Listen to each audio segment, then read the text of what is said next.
ওই দেখো, শাড়িটা কি সুন্দর লাগছে না? চলো না নিয়ে নি। সুন্দর তো লাগছে, কিন্তু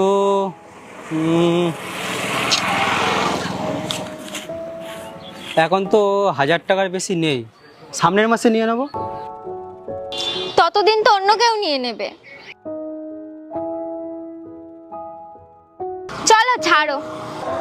চলো। আরে কোয়েল, আমি মনে হয় সেই ফোনটা দোকানে ফেলে এসেছি। তুমি একটা কাজ করো, তুমি একটু দাঁড়াও, আমি এক্ষুনি আসছি, ঠিক আছে? একটু দাঁড়াও। দাদা, হ্যাঁ, ওই যে লাল শাড়িটা ওখানে পুতুলে, ওই শাড়িটার দাম কত?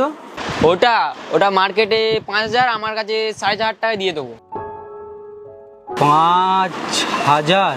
একদম ভালো কোয়ালিটির মাল, একদম A1। আচ্ছা দাদা, বলছি একটা কথা শুনবেন? দাদা বলুন।